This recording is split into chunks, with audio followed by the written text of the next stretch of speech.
ഈ പ്രിൻറ്റിൻ്റെ കേക്ക് വരുന്ന സമയത്തൊക്കെ ഞാൻ എൻ്റെ ആദ്യമൊക്കെ ആലോചിക്കും കേട്ടോ. ഞാൻ ആദ്യമൊക്കെ കേക്ക് ചെയ്യുന്ന സമയത്ത്, കാരണം എനിക്ക് ഈ പ്രിൻ്റ് എടുക്കുന്നത് സ്റ്റുഡിയോയിൽ നിന്നാണെന്നോ A3 സൈസിൽ ഇങ്ങനെ ചെയ്തു തരണം, ചെയ്ത് തരുമോ, സ്റ്റുഡിയോക്കാരാണ് ചെയ്തു തരുന്നത് എന്നൊന്നും ഒരു ഐഡിയ ഇല്ലായിരുന്നു. എൻ്റെ ഒരു വിചാരം ഈ ഒരു പ്രിൻ്റൊക്കെ ഷോപ്പിലിങ്ങനെ അവൈലബിളായിട്ട് കിട്ടും, നമുക്ക് ഈ ഓർഡർ വരുന്ന സമയത്ത് നമ്മൾ അതുമനുസരിച്ച് പോയി മേടിക്കണം. അപ്പോഴും ഞാൻ ആലോചിക്കും, ഓരോ തവണ ഓർഡർ വരുമ്പോൾ ഇവിടെ അടുത്തൊന്നും നമുക്കിങ്ങനെ കടകളൊന്നും ഇല്ല ഇങ്ങനെ പ്രിൻ്റൊക്കെ കിട്ടുന്നത്. കൊല്ലമൊക്കെ കിട്ടും, എന്നാലും ഇങ്ങനെ പ്രിൻ്റുകളൊന്നും കിട്ടുന്നില്ല. എന്നാലും ഏകദേശം ഒരുവിധം പ്രിൻറ്റും കാര്യങ്ങളെല്ലാം കൊല്ലത്ത് കിട്ടാറുണ്ട്. അപ്പോൾ ഓരോ തവണയും ഓർഡർ വരുന്ന സമയത്ത് നമുക്ക് കൊല്ലത്ത് പോവുക എന്നത് പോസിബിളല്ല.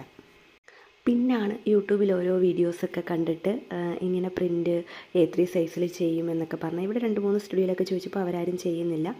പിന്നെ എനിക്ക് ഒരു സ്റ്റുഡിയോ കിട്ടി, അവിടെ പോയിട്ടാണ് ഇത് എടുക്കുന്നത്. എന്നാലും നമ്മളത് അയച്ചു കൊടുത്താൽ അവർക്ക് സെറ്റ് ചെയ്ത് തരാനൊക്കെ പാടാണ്. പിന്നെ ഞാൻ ക്യാൻവ ആപ്പിലിരുന്ന് എഡിറ്റ് ചെയ്ത് ഓരോ യൂട്യൂബിൻ്റെ വീഡിയോ കണ്ടിട്ട് തന്നെ കേട്ടോ എഡിറ്റ് ചെയ്ത് A3 സൈസിൽ ഷീറ്റിലാക്കി അങ്ങ് അയച്ചു കൊടുക്കും. നമ്മുടെ സൈസ് അനുസരിച്ച് അവരപ്പം പ്രിൻ്റ് എടുത്ത് തരും. അങ്ങനെയാണ് ചെയ്യുന്നത്. ഇതെനിക്ക് നോൺ എഡിബിൾ പ്രിൻറ്റിൽ ചെയ്യാൻ കിട്ടിയൊരു ഓർഡറായിരുന്നു കേട്ടോ. എനിക്കൊരു മോഡൽ അയച്ചു തന്നിട്ടുണ്ടായിരുന്നു.